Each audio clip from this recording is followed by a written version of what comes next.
ఈ మధ్య హీరోస్ గురించి మాట్లాడి చాలా రోజులైంది కదా. మన హీరోస్ గురించి ఎన్ని మాట్లాడినా సరే తక్కువే అనుకోండి. మరి ఈ రోజు నేను వాళ్ళ గురించి ఏం మాట్లాడాలనుకుంటున్నానో తెలుసుకోవాలనుకుంటున్నారా? అయితే ఈ వీడియోని ఎండ్ వరకు చూసేయండి. మన భూమి మీద దేవతలు ఉన్నారు అన్నది ఎంత నిజమో, దెయ్యాలు ఉన్నవి కూడా అంతే నిజమని చెప్పి అంటూ ఉంటారు కదా మన పెద్దలు. అలాగే మనకి మంచి చేసిన వాళ్ళు కొంతమంది ఉంటే, చెడు చేసిన వాళ్ళు కూడా చాలా మందే ఉంటారు. ఇందుకేమైంది అంటే కరెక్ట్ గా మ్యాటర్ లోకి వెళ్ళిపోదాం. నాకు కొన్ని రోజుల క్రితం ఇన్స్టాగ్రామ్ లో ఒక మెసేజ్ వచ్చిందనమాట. మీరు హీరోస్ అని చెప్పి అంటున్నారు కదా, సోల్జర్స్ ని అంత పొగిడేస్తున్నారు కదా. అసలు నిజం చెప్పాలి అంటే వాళ్ళ దేశం మీద ప్రేమతో ఏమీ వెళ్ళరు. చిన్న వయసులోనే ఈజీగా సెటిల్ అయిపోవచ్చు కదా జాబ్ లోని అని చెప్పేసి అందులోకి వెళ్ళి సెటిల్ అయిపోతారు. మాక్సిమం అందరూ ఆ మైండ్ సెట్ తోటే వస్తారు. మీరేమో ఎక్కువగా పొగిడేయకండి వాళ్ళని అని చెప్పి అనిందనమాట. ఇంకో మాట అనింది, చదువు మీద ఇంట్రెస్ట్ లేనోలే ఆ జాబ్లకు వెళ్తారు, లేకపోతే 10th కి ఇంటర్ కి అంత శాలరీలతో ఇక్కడేం జాబులు దొరుకుతాయి, అక్కడైతే ఎక్కువ శాలరీ వస్తుంది, సింపుల్ గా సెటిల్ అయిపోవచ్చు అని చెప్పి ఆ జాబ్స్ కి వెళ్తారు అని చెప్పి అనింది ఆవిడ. ఈ మెసేజ్ నాకు ఆవిడ ఇన్స్టాగ్రామ్ లో పెట్టింది. చాలా రోజులు అయింది. నేను ఇన్స్టాగ్రామ్ లో అయితే ఆవిడకి రిప్లై ఇవ్వలేదు. ఎందుకు ఆవిడకి రిప్లై ఇవ్వలేదు అంటే,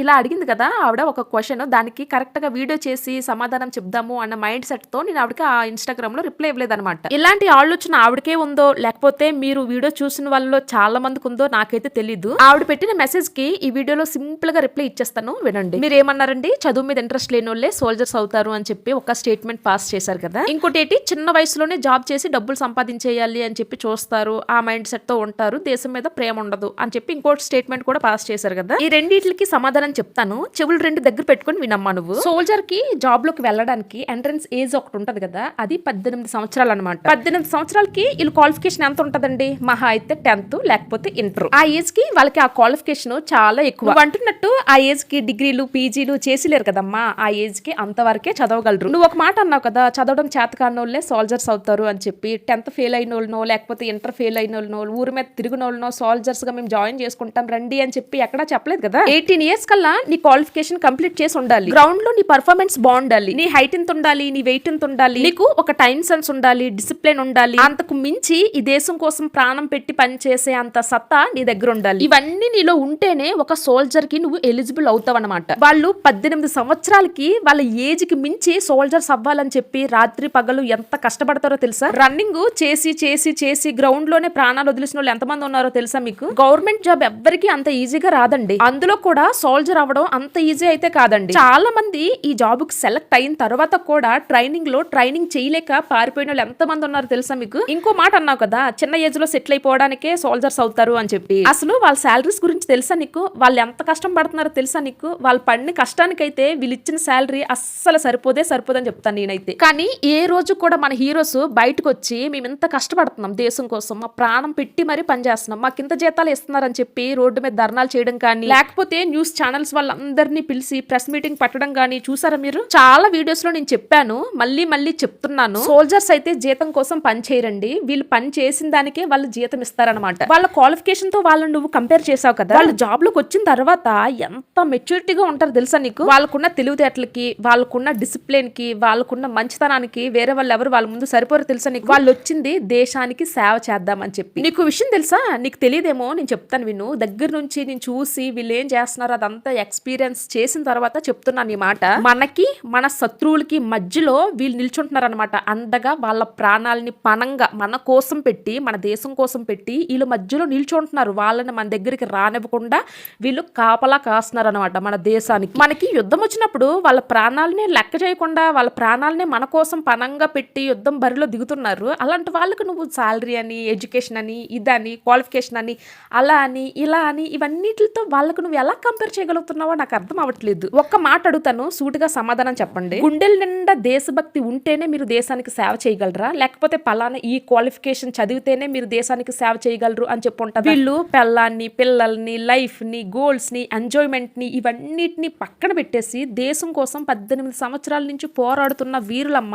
సోల్జర్స్ అంటే. నువ్వు అన్నట్టు డబ్బులు సంపాదించేద్దాం, లేకపోతే ఇంకేదైనా చేసేద్దాం, మా ఫ్యామిలీని సెటిల్ చేసేద్దాం అంటే ఈ జాబ్ ఒక్కటే కాదు, ఫ్యామిలీని అందరినీ దూరంగా వదిలేసి వీళ్ళు వచ్చి ఈ బార్డర్లంతా తిరుక్కొని ఈ పనులు చేయాల్సిన అవసరం లేదు. మన సివిల్లోనే చాలా ఆప్షన్స్ ఉన్నాయి డబ్బులు సంపాదించుకోవడానికి. ఇక్కడ సర్వీస్ చేసి బయటికి వెళ్ళిన వాళ్ళు చిటికలో జాబ్ కొట్టేస్తారు తెలుసా, గవర్నమెంట్ జాబ్. అంటే వాళ్ళకి ఎంత నాలెడ్జ్ ఉంటుందో చూడు ఒకసారి. వీళ్ళకున్న ఫిజికల్ ఫిట్నెస్ కి, వీళ్ళకున్న కాన్సన్ట్రేషన్ కి, వీళ్ళకున్న చదువుకి బయట అయితే చాలా ఈజీగా జాబ్స్ అయితే దొరుకుతాయి. కానీ వీళ్ళవన్నీ వదిలిపెట్టేసి చిన్నప్పటి నుంచి వీళ్ళు ఒక కోరికతో ఉంటారనమాట, నేను సోల్జర్ అవ్వాలి, దేశానికి సేవ చేయాలి అని చెప్పి. వీళ్ళు గుండెల నిండా దేశభక్తి దేశభక్తిని నింపేసుకుంటారు. అలాంటి వాళ్ళే ఇక్కడికి సోల్జర్స్ అయ్యి వస్తారు. వాళ్ళే లాస్ట్ వరకు నిలబడగలుగుతారు అనమాట. డబ్బుల కోసం వచ్చిన వాళ్ళు, లేకపోతే సెటిల్ అయిపోదామని వచ్చిన వాళ్ళు వీళ్ళు పెట్టిన టార్చర్ కి 3 రోజులకే పారిపోతారు అనమాట. అలా ఉంటది ఇక్కడ సిచ్యువేషన్. కరెక్ట్ గా 18 సంవత్సరాలకి సోల్జర్స్ అయిపోతారు. పాపం వీళ్ళకి బయట లైఫ్ ఎలాగుంటుందో కూడా తెలియదు తెలుసా. కరెక్ట్ గా కాలేజ్కి వెళ్ళి ఎంజాయ్ చేసే టైంలో వీళ్ళు ఫోర్స్ లోకి వచ్చేస్తారు. పోనీ నువ్వు అన్నట్టే చదువు అబ్బక ఈ జాబ్ లోకి వచ్చారని అనుకుందాం. వాళ్ళ ఫ్యామిలీని చిన్న ఏజ్ లోనే సెటిల్ చేసేసి ఒక మంచి పొజిషన్ లో పెట్టుకుందామని చెప్పి ఈ జాబ్ లోకి వచ్చారని చెప్పి అనుకుందాం. ఆ ఏజ్ లో మైండ్ సెట్ ఎలా ఉంటది తెలుసా.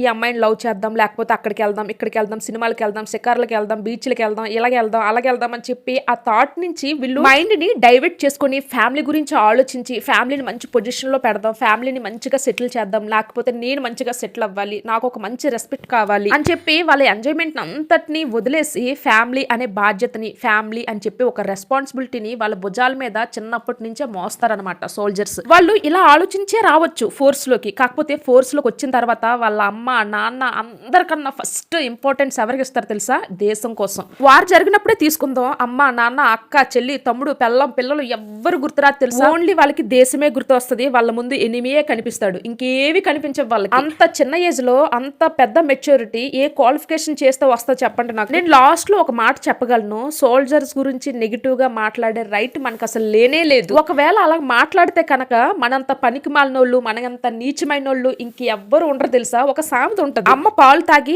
అమ్మ రొమ్ము మీదే గుద్దుతారు అని చెప్పేసి ఒక సామెత ఉంటది కదా. అలా చేసినట్టు. ఎందుకంటే వాళ్ళు మన ప్రాణాలని కాపాడడం కోసం వాళ్ళ ప్రాణాలని పణంగా పెట్టి మరి దేశ సరిహద్దుల్లో కాపలా కాస్తున్నారు. అలాంటి వాళ్ళని చూసి ఎంత చేస్తున్నారు కదా మా కోసం, మేము ఏమిచ్చి వాళ్ళ రుణం తీర్చుకోగలము అని చెప్పి ఆలోచించు చేతనైతే గనక. లేకపోతే వాళ్ళకు ఒక సెల్యూట్ చెయ్యు. అది కూడా చేత కాలేదనుకో ఆ చేతిని మడుచుకుని ఎక్కడైనా పెట్టుకో. అంతేకాని వాళ్ళ గురించి బ్యాడ్ కామెంట్స్ పెట్టడం, వాళ్ళ గురించి నెగిటివ్ గా మాట్లాడడం, లేకపోతే వాళ్ళ ఫ్యామిలీని తక్కువ చేసి మాట్లాడడం, లేకపోతే వాళ్ళ మీద పడి ఆడడం, అవన్నీ చెయ్యకు. వేస్ట్ అవి. మీరు ఇలా మెసేజ్ పెట్టినప్పుడు సోల్జర్స్ ని చూసి మీరు కొంచెం జలసీగా ఫీల్ అవుతున్నారు అని చెప్పి నాకు క్లారిటీగా అర్థమైపోతుంది అనమాట. ఎందుకంటే మీ ఇంటి ముందింటి వాళ్ళు, పక్కింటి వాళ్ళు, వెనకింటి వాళ్ళు, ఇందులో ఎవరైనా ఒకళ్ళు సోల్జర్స్ అయి ఉండొచ్చు. వాళ్ళని చూసి నువ్వు ఉడుక్కుని ఉండొచ్చు. వీళ్ళేంటి ఎంత బాగున్నారు, ఇంత మంచిగా సెటిల్ అయ్యారు, లేకపోతే ఇంత పద్ధతిగా ఉంటున్నారు, మంచిగా ఉంటున్నారు అని చెప్పి నువ్వు వాళ్ళ మీద పడి కుళ్ళుకొని ఏడ్చుకొని నాకు ఇలా కామెంట్స్ పెడుతున్నావు అని చెప్పి నాకు అర్థమైంది. అంత ఈజీగా సోల్జర్స్ జాబ్స్ దొరికేస్తున్నాయి మీకు అంటే నీ ముగ్గున్నో, నీ అన్ననో, నీ తమ్ముడినో, లేకపోతే నీ పిల్లలనో పంపొచ్చు కదా. గోల్డ్ అండ్ డబ్బులు వస్తాయి, మీ ఫ్యామిలీ కూడా మంచిగా సెటిల్ అయిపోవచ్చు. పంపించి చూడమ్మా నువ్వు, నీకు తెలుస్తుంది లోపల ఎంత డెప్త్ ఉంటుందా అని చెప్పి. కష్టపడి చదువుకొని జాబ్ కొట్టడం చేత కాదు కానీ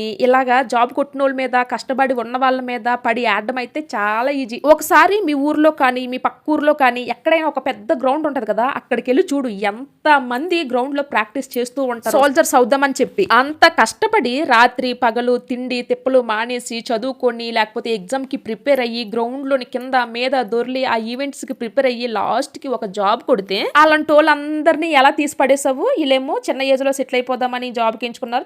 చదవడం చేత కానోళ్ళే ఇలాంటి జాబ్స్ చూస్ చేసుకుంటారని చెప్పి నోటుకు వచ్చినట్టు వాగా. నేను నా ముందు వీడియోస్ లో చాలా వీడియోస్ లోనే చెప్పాను, సోల్జర్స్ కి మనం దేంతో కూడా వెలకట్లేము, ఈ జన్మకి వాళ్ళకి రుణపడి ఉండిపోవడం తప్ప అని చెప్పి. ఎవరినైనా ఒక సోల్జర్ కనిపిస్తే గనక మీరు తనను అడగండి. చిన్నప్పటి నుంచి వాళ్ళ ఒక ఏంతో ఉంటారనమాట. నేను పెద్ద అయ్యాక సోల్జర్ అవ్వాలి, లేకపోతే పోలీస్ అవ్వాలి అని చెప్పి ఒక ఏంతో ఉంటారు. అది సాధించినంత వరకు అదర్ అవకేషన్స్ అన్ని పక్కన పెట్టేసి వాళ్ళ గోల్ ని వాళ్ళు రీచ్ అయినంత వరకు కష్టపడుతూనే ఉంటారు. ఏదో ఒక చిన్న ఇన్సిడెంట్ ని బేస్ చేసుకుని వాళ్ళ మైండ్ లో నేను సోల్జర్ అయిపోవాలి అని చెప్పి ఒక ముద్ర పడిపోద్ది అనమాట. చిన్నప్పుడే ఒక పోలీసుని చూడొచ్చు, లేకపోతే ఒక డిఫెన్స్ పర్సన్ చూడొచ్చు, లేకపోతే ఒక గన్నను చూడొచ్చు. ఇది నేను పట్టుకోవాలి పెద్ద అయ్యాక అని చెప్పి వాళ్ళకి ఇంట్రెస్ట్ రావచ్చు. అవన్నీ ఒక ఎయిమ్స్ గా పెట్టుకుంటారు వీళ్ళు. అందరి విషయం పక్కన పెడితే మా హస్బెండ్ నేను అడిగాను, అసలు మీరు సోల్జర్ అవ్వాలని చెప్పి ఎందుకు అనుకున్నారు అని. ఆయన నాతో ఏమని చెప్పారంటే, ఆయన 6th క్లాస్ చదువుతుండేటప్పుడు హిందీ టెక్స్ట్ బుక్ లో అంట పుష్ప విలాపం అని చెప్పి ఒక లెసన్ ఉంటది కదా. దేవుడు పువ్వుల్ని ఇలా అడుగుతారనమాట, మీకు ఎక్కడుండడం ఇష్టం, ఒక అందమైన అమ్మాయి జడలో ఉండడం ఇష్టమా, లేకపోతే ఒక రాజకీయ నాయకుడు మెడలో ఉండడం ఇష్టమా, లేకపోతే దేవుడి దగ్గర ఉండడం ఇష్టమా, లేకపోతే మొక్కకే ఉండడం ఇష్టమా అని చెప్పి చాలా విధాలుగా మీకు ఎక్కడ ఉండడం ఇష్టము అని చెప్పి దేవుడు పువ్వుల్ని అడుగుతాడంట. దానికి పువ్వులు అంటాయంట, నాకు ఇవేవి ఆనందాన్ని ఇవ్వవు, దేశం కోసం పోరాడి ప్రాణాలు అర్పించే సైనికుడి పాదాల కింద పడి నలిగిపోవడం అంటే నాకు చాలా ఇష్టం అని చెప్పి ఆ పువ్వులు అంటాయంట. ఆ రోజు 6th క్లాస్ లో ఆ లెసన్ విన్న తర్వాత మా ఆయన చాలా స్ట్రాంగ్ గా ఫిక్స్ అయిపోయారు అనమాట. నేను వెళ్తే డిఫెన్స్ లోకే వెళ్తాను, లేకపోతే ఇంకెక్కడికి వెళ్ళను, నేను వెళ్ళాలి సోల్జరే అవ్వాలని చెప్పేసి స్ట్రాంగ్ గా డిసిషన్ తీసుకున్నారంట ఆయన. ఇంకా ఆయన మైండ్ లో ఫిక్స్ అయిపోయారు కదా, నేను పెద్ద అయితే సోల్జర్ అవ్వాలని చెప్పి. తర్వాత నుంచి సోల్జర్ ఎలా అవ్వాలి, సోల్జర్ కి కావాల్సిన క్వాలిఫికేషన్ ఏంటి, ఏమేమి ఉండాలని చెప్పి ప్రతి ఒక్కటి కనుక్కున్నారంట ఆయన. ఆ ఏజ్ నుంచే తర్వాత చాలా మంది ఎన్సీసీ ఉండాలి అని చెప్తే ఎన్సీసీ లో జాయిన్ అయ్యి సి సర్టిఫికేట్ సంపాదించుకున్నారు. 17 years కి ఇంటర్ కంప్లీట్ చేసేసారంట. ఎప్పుడు 18 సంవత్సరాలు అవుతాయా ర్యాలీకి దిగుదామా అని చెప్పేసి ఒకటే ఫోకస్ లో ఉండేవారంట. 18 ఇయర్స్ స్టార్ట్ అయ్యి 1 మంత్ కూడా అవ్వలేదు ర్యాలీ పడిందంట. ఫస్ట్ ర్యాలీలోనే ఫస్ట్ అటెంప్ట్ లోనే జాబ్ కొట్టేశారు ఆయన. అప్పటి వరకు అతనికి ఎటువంటి బ్యాడ్ హ్యాబిట్స్ లేవు, ఎటువంటి అదర్ అబ్గేషన్స్ లేవు. ఓన్లీ ఫోకస్ నేను సోల్జర్ అవ్వాలి అని చెప్పే ఉంది ఆయనకి. ఫైనల్ గా సోల్జర్ అయ్యారు. ఆయన కళని నెరవేర్చుకున్నారు. మా ఆయన ఒక్కరే కాదు, ప్రతి ఒక్క సోల్జర్ కి ఒక స్టోరీ ఉంటది తెలుసా. మీకు వీలైతే మీ పక్కన ఎవరైనా సోల్జర్స్ ఉంటే ఒకసారి అడిగి తెలుసుకోండి. ఒక్కొక్కల లైఫ్ స్టోరీ ఒక్కొక్క లెసన్ అన్నమాట మనకి. మీరు సోల్జర్స్ ని ఇన్స్పిరేషన్ గా తీసుకోండి. మీరు ఎంత పెద్ద టార్గెట్ నైనా సక్సెస్ఫుల్ గా రీచ్ అవ్వగలరు తెలుసా. That is soldier. సోల్జర్ అంటే నేమ్ కాదు, అదొక బ్రాండ్ అన్నమాట. అలాంటి బ్రాండ్ ని కామెంట్స్ చేస్తే ఎలా ఉంటది తెలుసా, నీ అంత చీఫ్ ఫెలో ఇంకెవరు ఉండరు. వీళ్ళైతే వాళ్ళకి రెస్పెక్ట్ ఇవ్వు, లేకపోతే నోరు మూసుకుని ఉండు. అంతేకాని వాళ్ళ మీద కామెంట్స్ చేసే రైట్ నీకు అసలు లేనే లేదు. మళ్ళీ మళ్ళీ చెప్తున్నాను, వాళ్ళ గురించి నెగిటివ్ గా కానీ బ్యాడ్ గా కానీ కామెంట్స్ చేసే రైట్ ఎవ్వరికీ లేదు, నాతో సహా. ఏమంటారు హీరోస్? జై జవాన్ జై కిషాన్. ఓకే ఉంటాను మరి. Please do subscribe Shivangi vlogs.